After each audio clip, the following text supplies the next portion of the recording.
तो पुण्यात्माओं, ये जो पाप अज्ञानता में कर रहे हैं, कोई मिलावट करता है, कोई चोरी करे है, कोई लेकर नहीं देता, कोई झूठ बोला है, कोई रिश्वत लेता है, ऐसे ऐसे जुल्म कर रहे हैं, कोई दहेज मांगता है, परेशान करता है किसी दूसरे को। और जो जिसके अधीन है, जैसे पत्नी अधीन है पति कर, वो अपनी पत्नी को तंग करता है तो पाप का भागी होता है। ऐसे ही जो जिसके अधीन है, वो तगड़ा आदमी अपने से नीचे वालों को परेशान करता है, उसको बहुत बुरा हाल होता है। तो फिर हमने डर लगेगा कि आत्मा परमात्मा की है और इनको हम दुखी करेंगे तो प्रभु हमसे नाराज हो जाएगा, क्योंकि उसके बालक हैं ये उस धनी के बच्चे हैं। धनी के बच्चों को कोई तंग करता है तो उसकी फिर शात आया करे, उसकी खूब पिटाई करता है वो, तो फिर हमने डर लगेगा, फिर हम गलती नहीं करेंगे। तो ऐसे हम परमात्मा के इस ज्ञान को समझकर एक मानव बनेंगे। अब हम मानव नहीं रहे। कहते कुब्द कांचड़ी चढ़गी चित पे तू होया मनुष्य से नागरे, सूझे नहीं सजन सुख सागर बिना प्रेम बैराग रे। कुब्द कांचड़ी यानी ये कुमत रूपी कांचड़ी आपके ऊपर चढ़ गई है। मनुष्य के स्थान पर नाग बन गए, काग बन गए। जैसे काग क्या करता है, कौवा क्या करता है कि गधा जिसकी कमर टूटी हुई होती है, सारा दिन कार्य करने से जख्म बन जाते हैं कमर पर, पीठ पर, और जब वो जाता है बाहर चरने के लिए चारा, तो कौवा काग उसकी कमर पर बैठकर उस जख्म में चोंच मार के मांस खाता है। पुण्यात्माओं, आपके कोई खरोंच आ जावे और खरोंच के ऊपर कपड़ा भी लग जाओ तो आंखों में से पानी आओ, इतनी पीड़ा होती है। और उस गधे की पीठ पर कौवा बैठकर मांस नोचता है। वो कितना दुख दे रहा है अपने स्वार्थ में उस आत्मा को। ऐसे ही जो दुष्ट आत्मा दूसरों को सताते हैं, कोई चोरी करता है, कोई ठगी करता है, कोई रिश्वत लेता है, या वैसे दबाव बनाता है, मानसिक परेशानी पैदा करता है, गालियां देता है, बुरा बोलता है, बहन बेटी को तकता है, बोल रहा तो लड़ने को तैयार होता है, ऐसी दुष्ट आत्माएं कहते तू होया मनुष्य नाग रे। अब नाग बन गया, काग की तरह जुल्म करने लग गया, इंसान नहीं रहा। तो इस तत्व ज्ञान से हम वास्तव में मनुष्य बनेंगे और मनुष्य से फिर देवता बनेंगे और देवता बनकर हम सतलोक जाएंगे। देव का अर्थ होता है अच्छी आत्मा,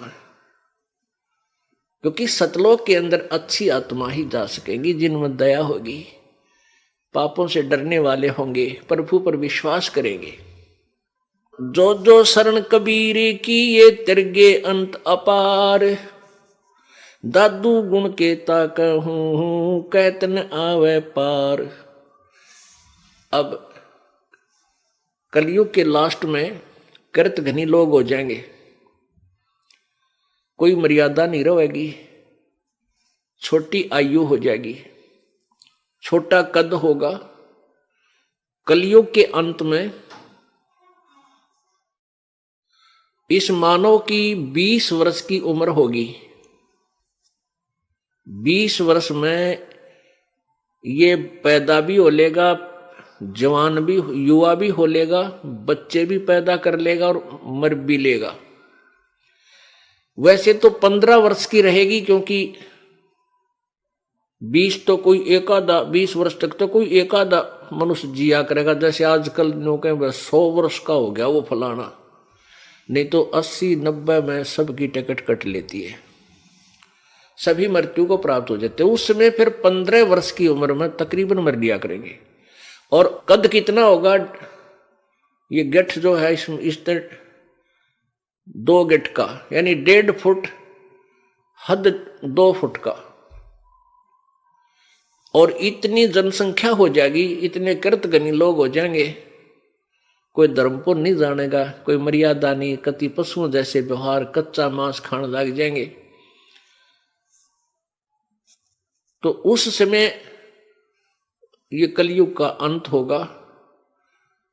और 5 वर्ष की लड़की 5 वर्ष की लड़की की शादी हो जा करेगी और 5 वर्ष की लड़की संतान उत्पत्ति करने लग जाएगी। उसके बाद कहते हैं और पृथ्वी के ऊपर, पृथ्वी के 3 हाथ यानी 4.5 फुट तक, 4.5 फुट तक उपजाऊ जमीन नहीं रहेगी। 4.5 फुट तक नीचे नीचे कोई उपजाऊ अंश पृथ्वी पर नहीं रहेगा।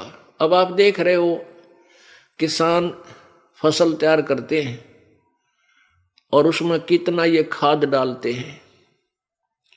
अब तो लग रहे हैं पूरी स्पीड से धन इकट्ठा करने को, लेकिन आने वाले समय में यह पृथ्वी कति बंजर हो जाएगी, इसके अंदर उपजाऊ अंश नष्ट हो जाएगा और वर्षा नहीं हुआ करेगी, क्योंकि पापी प्राणियों के लिए वर्षा नहीं होती, पुण्यकर्मी प्राणियों के भाग्य से वर्षा होती है। ऐसे घास फूस और कच्चा मांस जीव जंतु खाकर के ये प्राणी मनुष्य जीव रहा करेंगे। उसमें 10वां अवतार आवेगा नीकलंक नाम तय, और फिर इन सब कृतघ्नियों को मारेगा, काटेगा, गर्दन काटेगा, जैसे परशुराम ने क्षत्रिय काटे थे।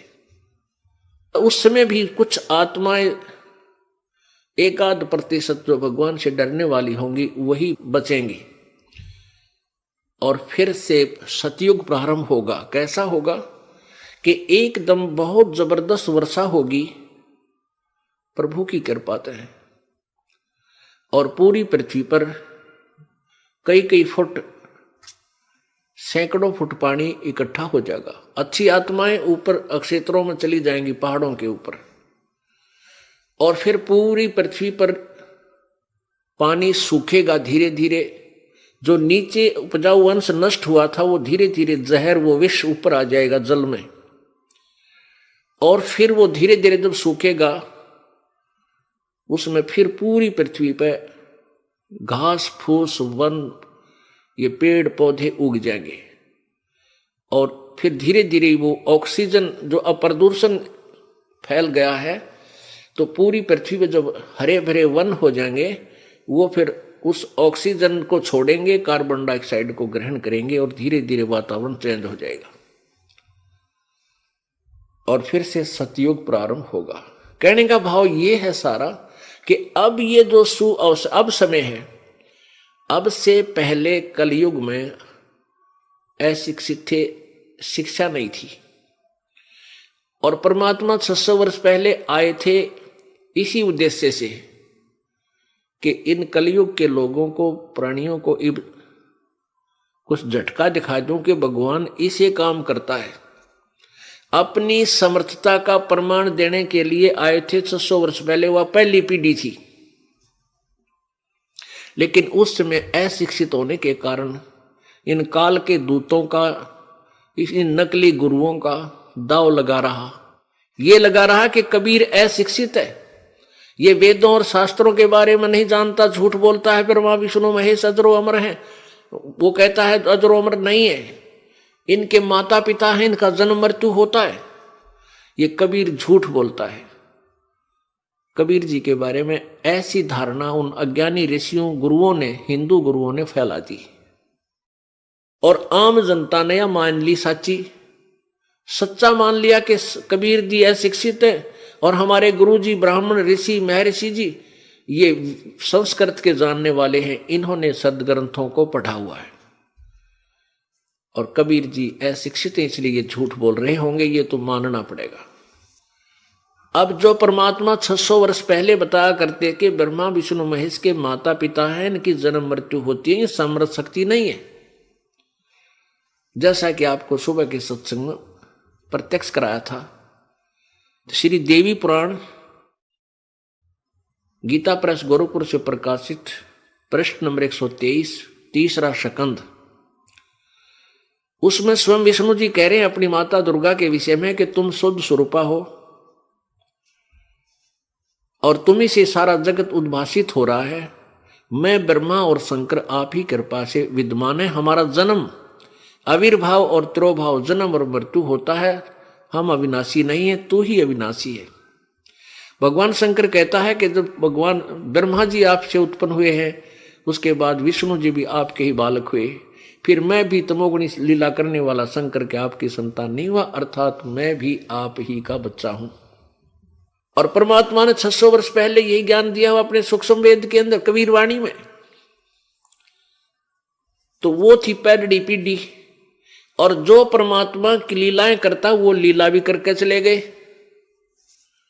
और उन्हीं की गवाही, उन्हीं की अब साक्षी चारों वेद और पुराण 18 ये प्रत्यक्ष दे रहे हैं कि जो कबीर जी ने लीलाएं की वो परमात्मा ही कर सकता है और नहीं कर सकता। तो अब ये बीच की पीढ़ी का जो समय है, आपका सौभाग्य, आपको इस समय में मनुष्य जीवन प्राप्त हुआ।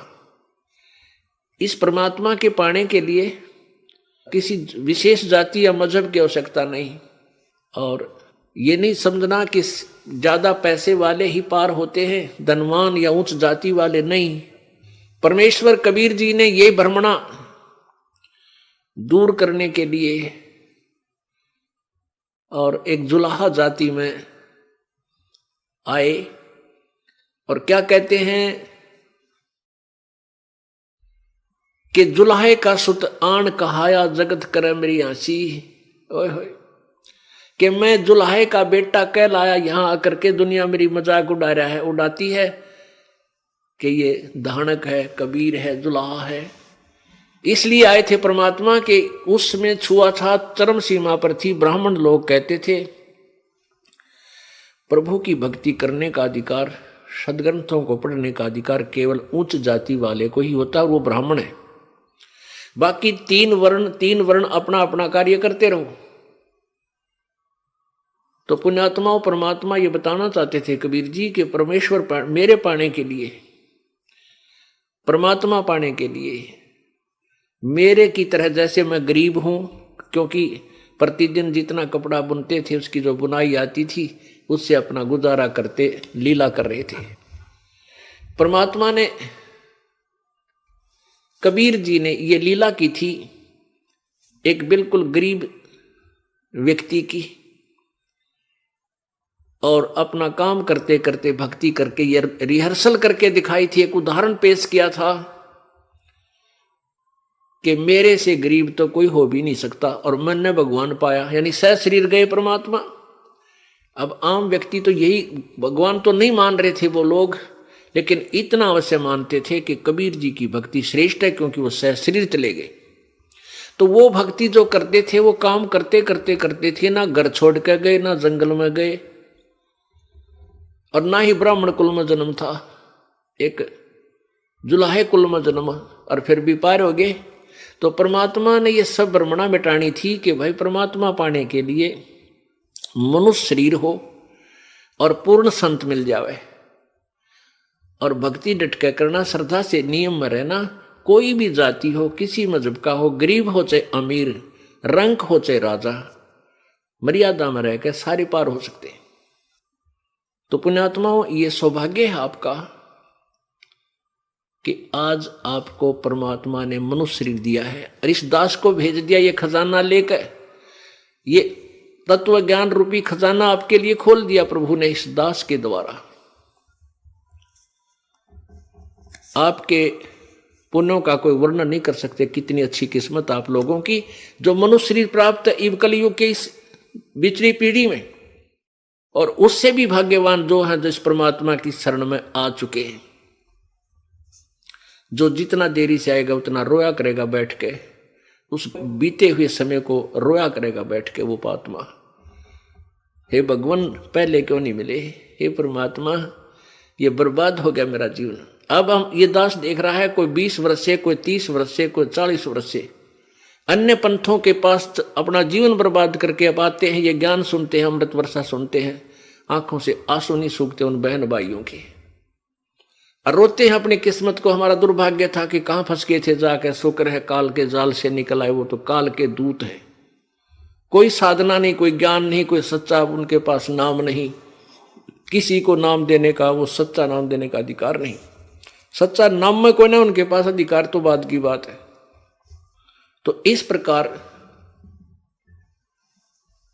ये तत्व ज्ञान के आधार से पूरा विश्व एक बार पूर्ण रूप से मानव बनेगा।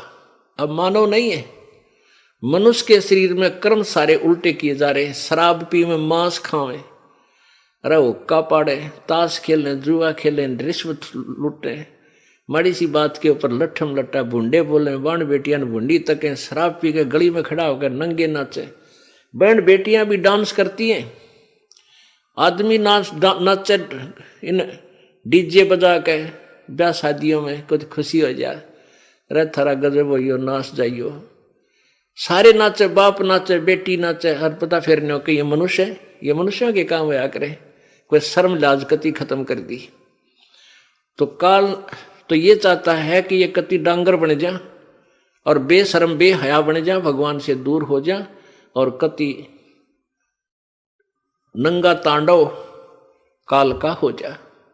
परमात्मा दया करते हैं, मनुष्य को होश में लाते हैं। तू मानव है, अगर तेने ये बकवाद करनी है तो फिर पशु ही था। आजकल कैसे शरीर कपड़े धारण करने लगी हैं बहन बेटियां, एक अच्छे से मांडा इतना कपड़ा पहन ले बड़े बड़े शहरों में। उधर देखा हमने एयरपोर्ट के ऊपर विदेशियों का फैशन रहे, तरह गजब हुई। तो पुण्यात्माओं, हम मानवता से दूर चले गए। अब परमात्मा हमें मानव बनावेगा। इस ज्ञान से हम मानव बनेंगे और फिर देवता बनाएंगे, अच्छी आत्मा बनकर सतलोक चले जाएंगे भक्ति की कमाई से। और कमाई इतनी हो जाएगी आपकी, ये तरीका ऐसा है, ये विधि ऐसी है कि आपकी कमाई ढेर लग जाएगा भक्ति का, इतनी हो जाएगी बहुत गणी थोड़े ही समय में। और आपने इस काल का ऋण उतारना है, उस ऋण से मुक्त होकर ही आप सतलोक जा सकते हो। तो प्रसंग चल रहा है कि उस परमात्मा को किस किस ने पाया, उन्होंने फिर क्या गवाही दी, वो भगवान कौन है। दादू नाम कबीर का सुनकर का पैकाल, नाम भरोसे नर चले तो होवन बाका बाल।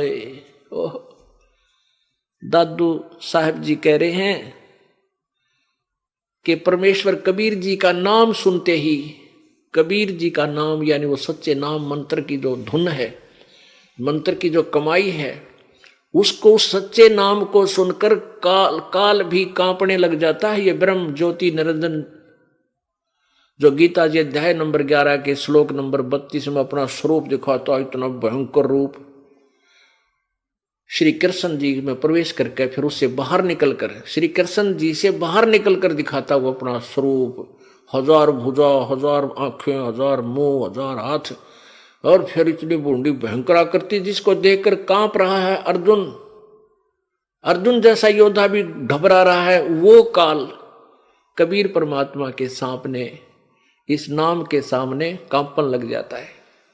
और कहते हैं जो पुण्यात्मा प्रभु के सच्चे नाम, सतनाम के सहारे चलेगी, इस सच्चे नाम को जो ये दास आपको देगा, इस नाम का भरोसा रखेगी तो उसका बाल भी बांका काल नहीं कर सकता। दादू नाम कबीर का सुनकर का पैकाल, नाम भरोसे नर चले तो होवन बांका बाल। इस नाम का पूरा भरोसा रख, विश्वास रख, और किसी की बात मां के नाम खंड मत कर देना। कबीर करता आप है दूजा ना कोई, दादू पूर्ण जगत को भक्ति दृढ़ावत सोए। दादू साहब कह रहे हैं कि कबीर करता आप है, वो आप ही करतार है, सारी सृष्टि का रचने वाला है और कोई नहीं है, दूजा नहीं कोई। और दादू पूर्ण जगत को सत भक्ति दृढ़ावत सोई, यानी सच्चा ज्ञान वो कबीर परमात्मा ही आकर बताता है पूरे विश्व को। ठेका पूरा होवे जब सब कोई तजय शरीर, दादू काल गंजय नहीं जपे जो नाम कबीर। समय आने पर सबने शरीर छोड़ना पड़ेगा। ठेका पूरा होवे जब सब कोई तजय शरीर, क्योंकि ये ठेका हमारा, यानी जितना समय आपका वहां डिपॉजिट है, आपके पुण्य उसके आधार से आपको श्वास गिन के दे रखे, और जब ये पूरे हो जाएंगे आपको जाना पड़ेगा। फिर दादू साहब कहते हैं कि जो सच्चे नाम से जुड़ा हुआ है उसको काल नहीं पकड़ सकता, उसको काल नहीं कैच कर सकता।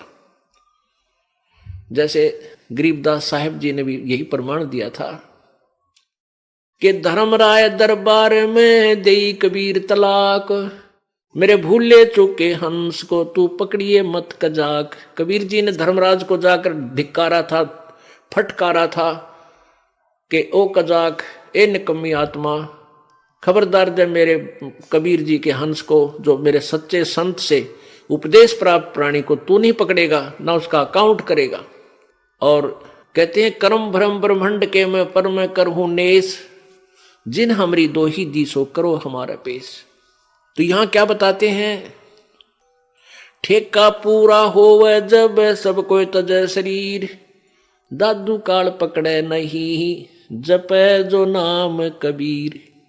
कबीर परमेश्वर की महिमा से परिचित है, जो सच्चे नाम का जाप करता है उसको काल नहीं रोक सकता, उसको पकड़ नहीं सकता। आदमी की आयु घटे तब यम घेरे आए, सुवर्ण किया कबीर का दादू लिया बचाए। जो सत भक्ति नहीं करते, आन उपासना करते हैं, या भक्ति बिल्कुल नहीं करते, घूटी सूटी लाते हैं, हुक्का पाड़े, तमाकू पीवें, खावें, भांग पीवें, जब वो मृत्यु होगी तो उनको यम के दूत आकर पकड़ लेंगे। और जो परमात्मा की भक्ति करते हैं उनके निकट यम के दूत नहीं आ सकते। कबीर जी की जो भक्ति करते हैं सच्चे नाम के आधार से, यथार्थ मंत्र से। मेट दिया अपराध सब आ मिले छनमाही, दादू संग ले चले वो कबीर चरण की छाही। अब जैसे गरीबदास जी ने बताया कि परमेश्वर कबीर जी ने कहा थे, कर्म भ्रम ब्रह्मंड के मैं पल में करहूं नेश, नष्ट कर दूंगा, ऐसे मार दूंगा, यानी सारे अपराधों का नाश कर दूंगा मेरी प्यारी आत्मा का। और जिन हमरी दोही दी सो करो हमारे पेश, तुम मत पकड़ना, मेरे पास भेज देना। तो यहां दादू साहब कहते हैं कि मेट दिया अपराध सब है, हमारे पिछले जन्म जन्मांतर के। जब सच्ची लगन देखेगा प्रभु कबीर जी कि अब ये मेरी आत्मा मेरे अतिरिक्त किसी और इष्ट पर आश्रित नहीं रहा, यानी पति भरता पद पर जब हम आ जावांगे, हम अन व्यभिचारिणी भक्ति जब करेंगे, तब परमात्मा हमारे सब पापों को नाश कर देगा। मेट दिया अपराध सब आ मिले छनमाही, दादू संग ले चले कबीर चरण की छाही। सेवक देव निज चरण का दादू अपना जान, और भृंगी सत कबीरे ने कीन्या आप समान। दादू अंतर्गत सदा छिन छिन सुमन ध्यान, वारो नाम कबीर पर पल पल मेरा प्राण। सुन सुन साख कबीर की काल नवावे माथ, धन धन तीनों लोक में है दादू जोड़े हाथ। दादू साहब जी कह रहे हैं कि कबीर परमात्मा की महिमा जहां भी कोई परम संत सुनाता है तो काल के भी धक्का लगता है और हाथ जोड़ता है कि भगवान तो भगवान है, वो तो पूर्ण परमात्मा ही है। सुन सुन साख कबीर की, साख, साख माने महिमा, उसकी समर्थता को सुनकर, और काल नवावे माथे, ऐसे अपना मस्तक झुका लेता है जब उस प्रभु की चर्चा उसके कानों में पड़ती है। और धन धन तीनों लोक में दादू जोड़ा हाथ, कबीर जी को नमस्कार करता हूं मैं। अब क्या बताते हैं, केरी नाम कबीर का यो विषम काल गजराज, दादू भजन प्रताप से ये भाग्य सुनत आवाज। कितनी अच्छी तुलनात्मक महिमा की है दादू साहेब जी ने कि 21 ब्रह्मांड में ये काल ज्योति निरंजन ब्रह्म, यहां की बहुत तगड़ी पावर है।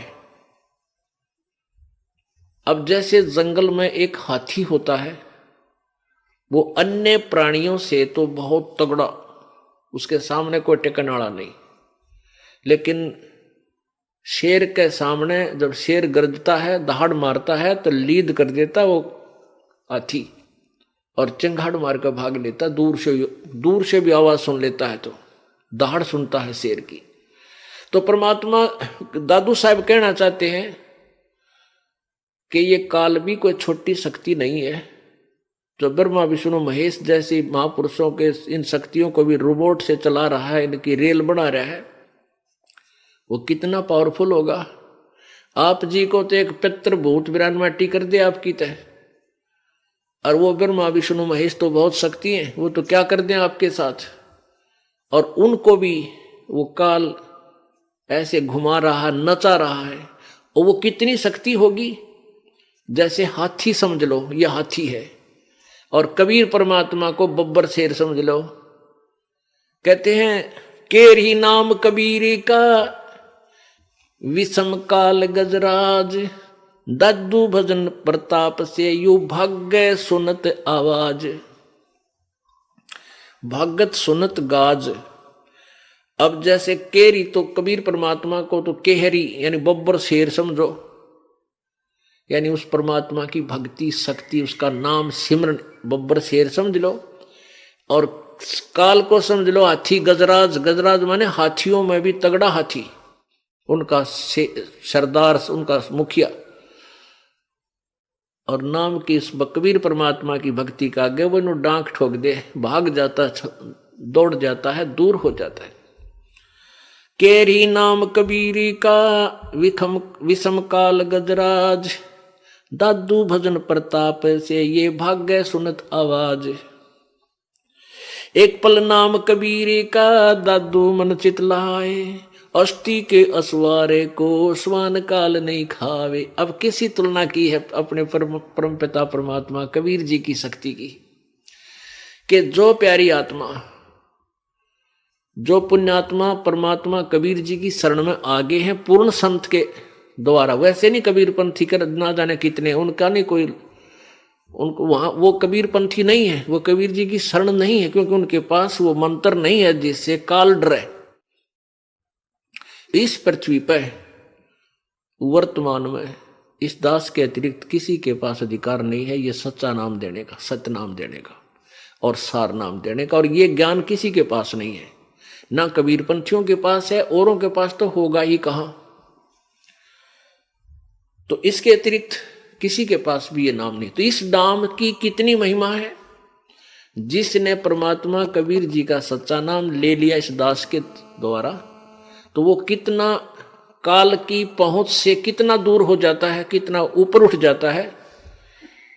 जैसे हाथी के ऊपर बैठे किसी व्यक्ति को और कुत्ता हानि नहीं पहुंचा सकता, हाथी पर बैठे हुए व्यक्ति को कुत्ता श्वान कुछ भी हानि नहीं कर सकता, वो चाहे बेशक भौंकता रहे। तो पुण्यात्माओं, आप जी जो परमेश्वर कबीर जी की शरण में आगे हो, आप समझ लो हाथी पर बैठ गए और काल की पहुंच से कितना दूर हो गए। काल को कुत्ते की श्वान की संज्ञा दी है। अब समझ लो कि श्वान, काल तो श्वान है, कुत्ता है, और आप हाथी पर बैठ गए। ये आपका कुछ नहीं बिगाड़ सकता। हाँ, यदि आप ही हाथी से नीचे उतर जाओगे तो पिंडी पाट देगा आपकी जाति। हाथी से उतरने का अर्थ है कि आपने यदि नाम तोड़ दिया, नाम टूट गया, तो परमात्मा की ओट हट गई, वो शरण थी, वो आड़ थी, जो सहारा था, मालिक ने वापस ले लिया। फिर तो काल आप पर खाओगा। तो इसलिए परमात्मा को हमने समझना है, उसके ज्ञान के आधार से हमने चलना है। पल एक नाम कबीर का दादू मन चितलावे, हाथी के असवार को स्वान काल नहीं खाए।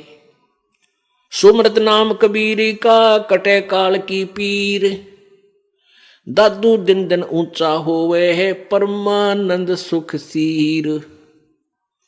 परमात्मा के कबीर जी के सच्चे नाम का जाप करने से कटे काल की पीड़, ये काल के द्वारा दी गई यातनाएं, जो दुख आपको दिए जा रही हैं, सब समाप्त हो जाएंगे। और दादू पल दिन दिन ऊंचे ऊंचे हुए, यानी प्रतिदिन आप की भक्ति बढ़ती चली जाएगी और आपका उत्थान होने लग जाएगा, आपके संकट कटने लग जाएंगे। और फिर परमानंद सुखसीर, परमानंद परमानंद यानी सबसे श्रेष्ठ आनंद सतलोक में आपका सीर होगा। सीर माने वहां आपका स्थान होगा, आपका हिस्सा होगा, आपका भाग होगा, पार्ट होगा, आपका वहां पर स्थान बन जाएगा, उसमें आपका सीर हो जाएगा, आपका पार्टनरशिप हो जाएगी, यानी आप वहां के भागीदार हो जाओगे, सतलोक के सुख के भागी हो जाओगे, सतलोक चले जाओगे।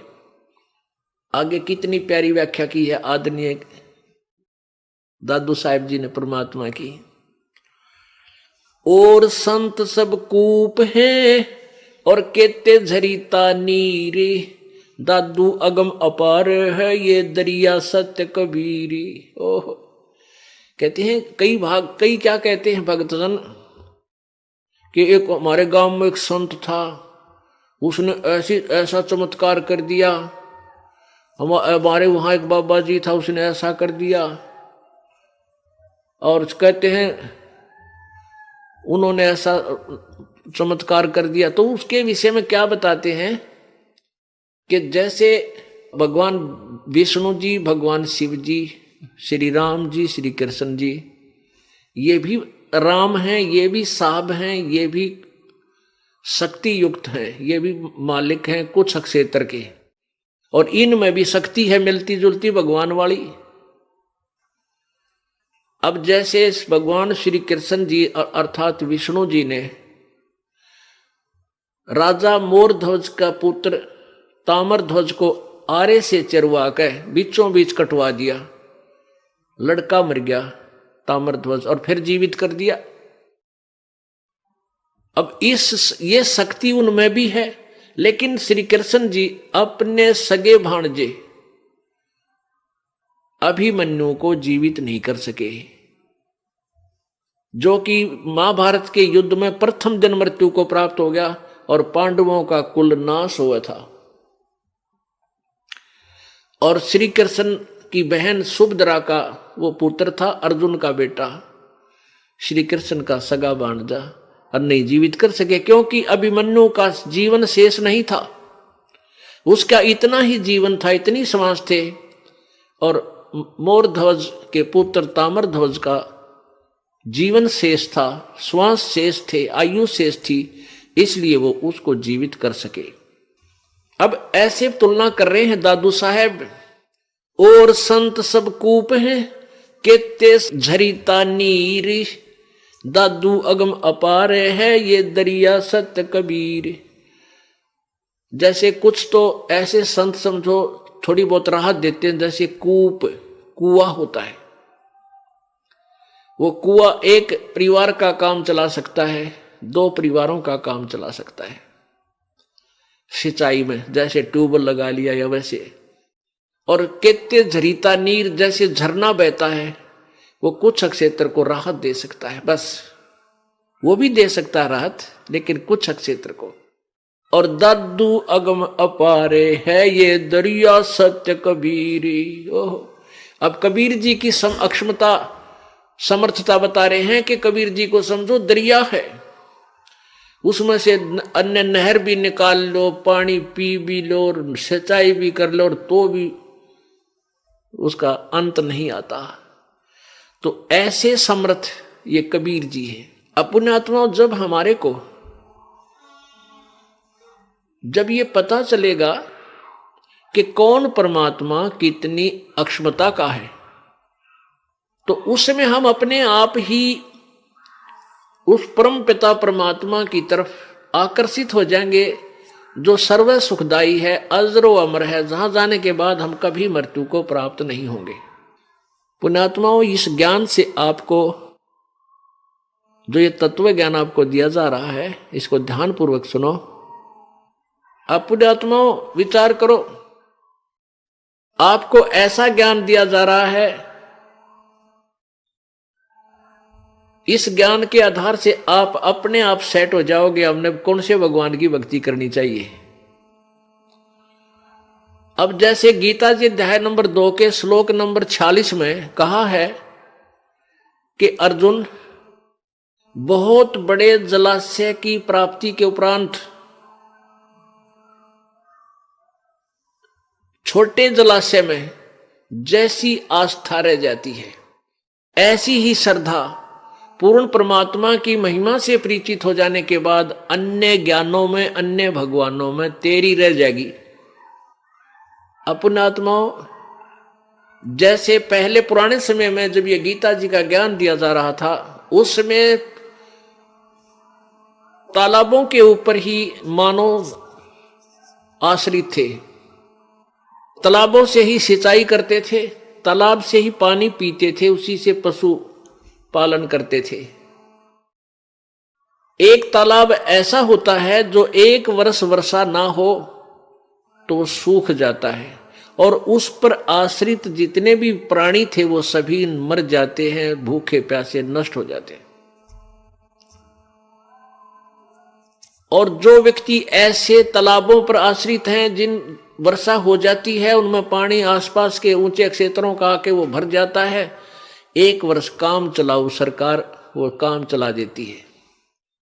और उस व्यक्ति को कोई इतना बड़ा सरोवर मिल जा, इतना बहुत बड़ा जलाशय मिल जावे जिसमें 10 वर्ष वर्षा ना हो तो भी उसके पानी का समाप्ति नहीं हो, जल समाप्त ना हो, तो कहते हैं उस व्यक्ति की आस्था जो उस बहुत बड़े जलाशय की प्राप्ति के उपरांत उस छोटे जलाशय में रह जाती है, कितनी रह जाती है? वो छोटा जलाशय उसको बुरा नहीं लगता, क्योंकि वो उसमें भी जल है पर काम चलाऊ है। और इतना बड़ा जलाशय, इतना बड़ा जोड़ मिल जाए, झील मिल जावे तो उसके किनारे जा बैठेगा, फिर वो छोटे जलाशय को त्याग देगा, क्यों तो काम चलाऊ है, आप भी सूखकर हम भी मरेंगे इसकी शरण लेकर। तो इस प्रकार जब आपको पूर्ण परमात्मा कबीर जी की अक्षमता का पता लग जाएगा, ये कितने समर्थ हैं, इनसे हमें क्या सुख होगा, और ब्रह्मा विष्णु महेश और ब्रह्म और परब्रह्म से हमें क्या लाभ हो सकता, कितना ये हमें राहत दे सकते हैं। और जब ये पूर्ण ज्ञान आपको हो जाएगा, सबकी सतिथि से आप परिचित हो जाओगे, फिर अपने आप आपकी आस्था कबीर परमात्मा में उस बहुत बड़े जलाशय की तरह आप पे चिपक जाएगी। ब्रह्मा विष्णु महेश हमने बुरे नहीं लगेंगे, ब्रह्म परब्रह्म बुरे नहीं है, क्योंकि उनमें भी कुछ गुण है। जैसे छोटे जोड़ में तालाब में पानी था, वो भी काम चला दे, लेकिन उस सरोवर के बराबर नहीं है, उस झील के तुलना में नहीं है। फिर उसी पर जाकर रुक जाएंगे, उस तालाब की तरफ झांका भी को नहीं, आके देखें भी नहीं वहां आकर के, उसके किनारे जा बैठेगा, क्योंकि पहले ऐसे ही बसा करते थे उस समय की। तो एक उदाहरण हमने लेना है। तो उसी तरह दादू साहब कह रहे हैं, और संत सब कूप हैं केते झरीता नीर, दादू अगम अपारे है दरिया सत कबीर। ओह, अब कुछ संत तो कुएं समझ लो, उनमें भी थोड़ी बहुत काम चलाओ राहत वो दे देते हैं, और कुछ जरीता नीर यानी झरने, जो पानी ऊपर पर्वत पहाड़ा में तो फूट फाट का जा, थोड़ा बहुत नाला बनकर चल पड़ा आगे जाकर, वो भी कुछ काम सहारा दे देता है। और दादू अगम अपार है यो दरिया सत कबीर। ओह, अब अपने भगवान को, कबीर जी को आप आपस समझ जाओगे ये कितना समर्थ है। अब ही यानी इसी जन्म में तेरी सब मिटे, अब ही तेरी सब मिटे ये जन्म मरण की पीरी, श्वास उ श्वास सुमर ले दादू नाम कबीर। इसी जन्म में, इसी जीवन में, आपके इस मनुष्य जीवन में सच्चा गुरु मिलते ही सच्ची भक्ति करेगा तू, इस जन्म में तेरी जन्म मृत्यु का यो दुख समाप्त हो जाएगा। उस कबीर परमात्मा के द्वारा दिए गए सच्चे नाम का श्वास उ श्वास से तू नाम जाप करता रहिए। कोई सरगुण में रीद रहा, कोई निर्गुण ठहरावे, दादू गत कबीरी की मुझसे कहीं ना जावे। कोई तो निर्गुण बतावे, कोई सरगुण, कहते ही नमराजी हो रहे हैं।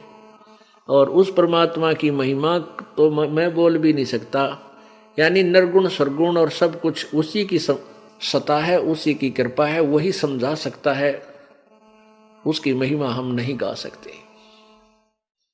जिन मोह को निज नाम दिया सोए सतगुरु हमार, दादू दूसरा कोई नहीं ये कबीर सिरजनहार। पुण्यात्माओं, पवित्र चारों धर्मों के पवित्र सदग्रंथों ने आपके समक्ष पहले सत्संग में प्रमाणित कर दिया गया आपको कि परमात्मा मनुष्य जैसा है, सह शरीर है, उसका नाम कबीर है। अब आपके समक्ष दो पुण्यात्माओं ने, जिन्होंने परमात्मा पाया, उन्होंने आपके समक्ष उनकी साक्ष दे दी, साक्षी दे दी, गवाही दे रहे हैं कि कबीर भगवान है। वो जुल्हा काशी में आया था, वही परमात्मा है और वो समर्थ शक्ति है। हमने आंखों देखा है, उनको परमात्मा मिला है। अब एक तीसरा उदाहरण आपको देते हैं कि जब परमात्मा कबीर जी, परमेश्वर क्या करते हैं कबीर जी, एक युग में, जैसे सतयुग, त्रेता, द्वापर और कलयुग में, प्रत्येक युग में एक जीवन तो ऐसा जीते हैं, पूरी लीला करते हैं, बालक रूप धारण करते हैं, फिर धीरे धीरे बड़े होते हैं, फिर अपना पूरा ज्ञान प्रचार करके लिपिबद्ध करवा के फिर वो अंतर्ध्यान हो जाते हैं, सहस्री चले जाते हैं। वो नाम उनका पूरे उस युग में चलता है, उसी नाम से उनकी महिमा गाई जाती है। और कुछ ऐसी लीला करते हैं, कहीं जाकर के साधु रूप बनाकर, संत रूप बनाकर कहीं लीला करने लग जाते हैं। ऐसे कबीर जी एक बार लीला कर रहे थे, एक अपना तत्व ज्ञान अपनी प्यारी आत्माओं को समझा रहे थे, उनको सुख देने जाते हैं, उनके गुरु बनते हैं, नाम देते हैं, फिर उनके सुख देते हैं, दुख दूर कर देते हैं। फिर वो प्यारी आत्मा अपने परमात्मा की पूरी सेवा करते हैं साधु संत रूप में। ऐसे ही परमात्मा कबीर जी एक नगर में गए हुए थे और वहां कुछ भक्तों ने उपदेश लिया हुआ था, दीक्षा ली रखी थी, और घर एक ही गांव में, एक नगर में 3-3, 4-4 दिन परमात्मा 5-5 दिन रुक जाते थे। सभी भक्त अपने अपने घर में आहार करवाते थे, सत्संग करवाते थे, अपने परमात्मा के चरण रखवाते थे, क्योंकि प्रत्येक समय में परमात्मा अपने पुण्यात्माओं को अपनी शरण में लेने की अलग अलग विधि अपनाता रहता है। तो जिस भी भक्त का नंबर आवे, गुरुजी आवेंगे, भक्त आवेंगे तो बहुत अच्छा भोजन बनावे, देसी घी का हलवा बनावे और खीर बनावे। उसी नगर का एक बहुत बड़ा चौधरी, यानी बहुत बड़ा धनी व्यक्ति, बहुत प्रभावशाली व्यक्ति, मलुक राम जी, वो मलुक राम जी जब सुबह फ्रेश होने के लिए सैर सपाटे को जाता और वापस आता, तो वापस आता तब उसने क्या देखता कि किसी ना किसी घर में हलवा बनाने की महक उठ रही होती है। हलवे की महक बहुत गजब की, वह दूर तक जाया करे। तो वो देखता भाई आज इस घर में हलवे की महक उठी थी, कल दूसरे में, परसों तीसरे में ऐसे हो रही। उसने पूछा किसी से, भाई ये क्या क्या कारण है, ये इन घरों में इसी के खुशी मनाई जा रही है, रोज हलवे बने देसी घी का। तो किसी ने बताया कि इनके गुरुजी आए हुए हैं, उसकी खातिरदारी में, उनकी सेवा में ये ऐसा कर रहे हैं।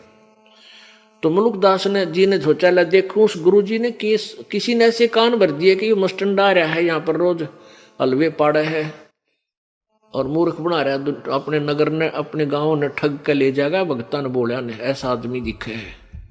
तो उस चौधरी साहब ने सोची, ला देखो इस गुरुजी में क्या खासियत है।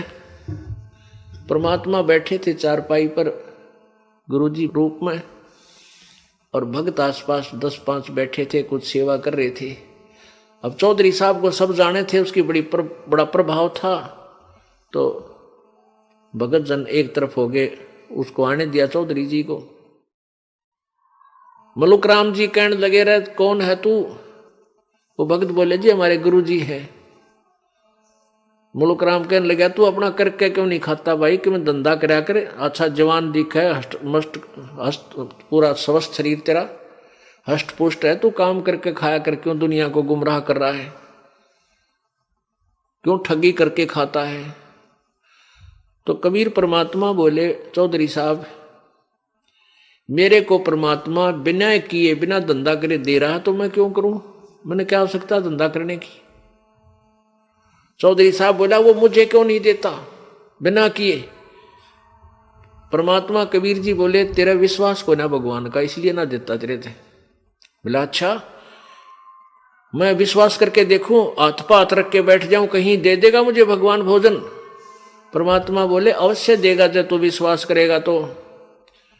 अब एक शर्त रख दी उस मुलुकराम ने, चौधरी ने, कि सुन ले बात बाबा जी, आज मैं ऐसे स्थान पर बैठूंगा, यदि आज तेरे भगवान ने मुझे भोजन खिला दिया तो मैं तेरा चेला बन जाऊंगा, शिष्य बनूंगा।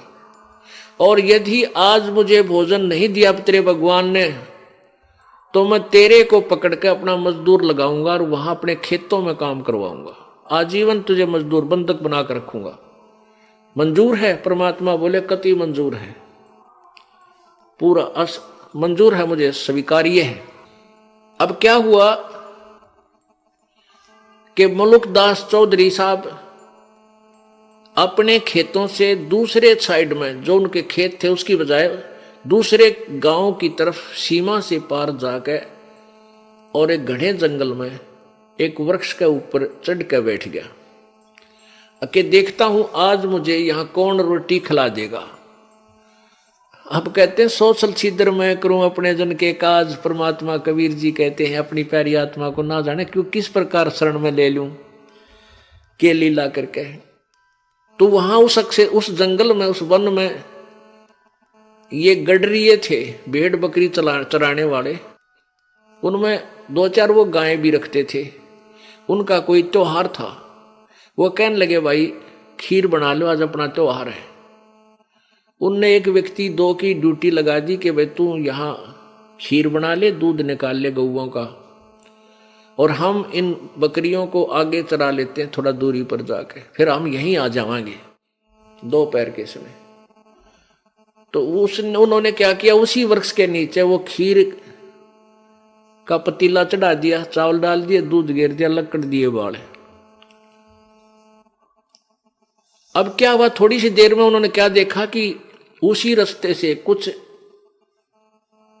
घोड़ों पर सवार व्यक्ति आ रहे हैं।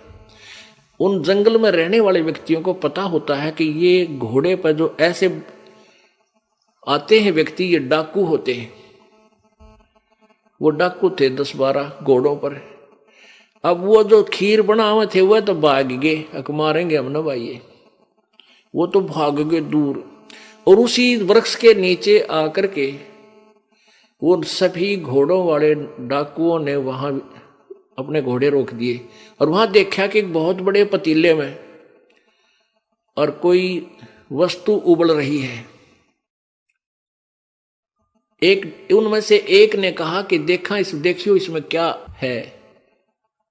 एक ने उतर कर देखा घोड़े पर, तो उसमें खीर इतनी बढ़िया, और वह भूख लाग रही डाकुआ ने। कहने लगे, अपने उस्ताद से कहा कि उस्ताद इसमें तो खीर है बहुत बढ़िया और भूख भी लग रही है, आ जाओ नीचे। तो वो कहने लगा, एक उनमें समझदार सा बोला, रहा नू तो देख लो, कि देखो हमने मारने के लिए साजिश रच गया और इसमें कोई जहर गिर गया, गिर डाल दिया हो, इसका परीक्षण कर लो किसी पशु पक्षी ने खुआ के। उन्हीं के में से एक साथी कहने लगा, रहा वो बनाने वाला ऐसा कित भाग गया होगा, यही छुप रहा होगा कितने वो जड़ा में, देखो यही छुप गया होगा किस आसपास, देखा ध्यान करो। एक ने ऊपर देखा कि वो चढ़ रहा ऊपर, वो बैठा ऊपर बैठा चौधरी मुलुकराम। उन्होंने सोचा ये डरता चढ़ गया ऊपर कि कदे डाकू मार दे। कहने लगे, भाई नीचे आ जा। अब मुलुकराम ने बेरा नहीं था ये डाकू है, उन्हें सोचा रहा चलते होंगे। ने बोला मैं ना उतरू नीचे। ने बोला रहा नीचा, हमने एक जरूरी काम है तेरे ते। ने बोला ना हूं मैं नीचे, नहीं आओ तो कहने लगे मार रहे इसके गोली। ने बोला गोली मत मारियो, नीचे आ जाऊंगा। वो नीचे आ गया। नीचे आ गया तो उन्होंने क्या किया कि उस जो पतीला ढक रखा था उसका ढक्कन, उसका ऊपर खीर निकाली और कहने लगे, ले इस खीर न खा, खाओगा तो यो मर लेगा जब मिला रखा होगा तो मुलुकराम कहने लगा कि ना खाऊं खीर, मैं ना खाऊं खीर।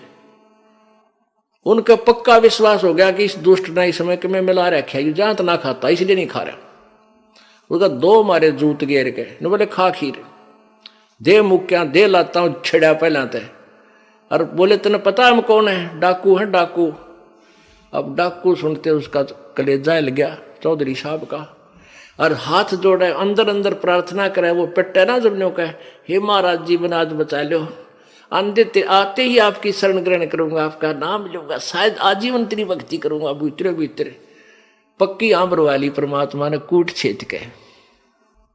अब उसने खीर खाई, खा खीर, अब खा और खा, कति फुल कर दिया। और आध घंटा वहां बिठा कर रखा, मरेगा तो आध घंटा मर लेगा। जब नहीं मरा उसने सारी कहानी बता दी कि तुमने तुम्हारा नाश कर दिया, मैं तो न्यू छुप कर बैठा था। आज मेरी एक बाबा जी की शर्त लाग रही थी, मैंने कुछ नहीं मिला, बनानी गए भागे। तब उन डाकुआं का पेटा भर गया कि भाई ठीक आदमी तो यो ऐसा नहीं था। उनने वह खीर बाद में खाई, उसको मारी ला तक भागी दौड़ जाते यहां से, वो भाग गया। अब भागता सीधा अपनी जान बची, लाखों पाए, लौट के बुद्धू घर को आए। आते ही कबीर परमात्मा के पास पहुंचा और चरणों में गिर गया। कबीर जी बोले, परमात्मा बोले, चौधरी साहब भगवान ने कुछ करी सेवा तेरी, कुछ भोजन आहार कराया? ने बोला जी तेरा भगवान तो मार मार खीर खिलावे है कि आपका भगवान तो पक्का है मार मार खीर खिलाता है भगवान। तो परमात्मा कहते हैं बेटा तेरा या चौंध लाग रही थी, भगवान जो चाहे सो कर सकता है।